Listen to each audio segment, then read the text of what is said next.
New Florida gaffe. Ron DeSantis suspended Broward County Sheriff Scott Israel on Friday over his handling of February's massacre at Marjory Stoneman Douglas High School. The Republican governor flew to Fort Lauderdale 3 days after taking office to remove the Democratic sheriff, appointing a former police sergeant to serve as acting sheriff. Gregory Toney, 40, worked for Coral Springs Police for 12 years before leaving in 2016 to start a company specializing in active shooter training. He is the first African American to serve as Broward's sheriff. DeSantis' office issued a statement saying, "Sheriff Israel has repeatedly failed and has demonstrated a pattern of poor leadership. He failed to protect Floridians and visitors during the tragic Fort Lauderdale International Airport shooting in 2017.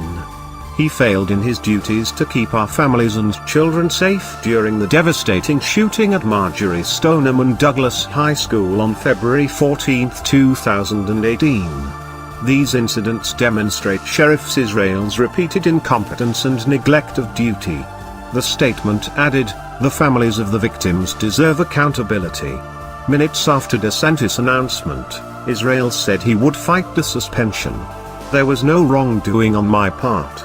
I served the county honorably," he said. Under Florida law, the governor can suspend elected officials for criminal activity, misfeasance, incompetence or neglect of duty. Israel intends to challenge the suspension to the state Senate, which will conduct a trial and then remove or reinstate him. Israel's lawyer, Stuart Kaplan, said this week the sheriff did nothing warranting removal and his future should be left to Broward voters in the 2020 election. Israel had been sheriff 6 years. Last April, DeSantis said he would have suspended Israel if he were governor, but he backed off later in the campaign, saying only that he would hold officeholders accountable. DeSantis' Republican predecessor, now U.S. Senator Rick Scott, refused to suspend Israel, saying he wanted to wait until investigations into the February 14 shooting that left 17 dead were complete before deciding. Some parents of Stoneman Douglas victims and conservative state lawmakers began pushing for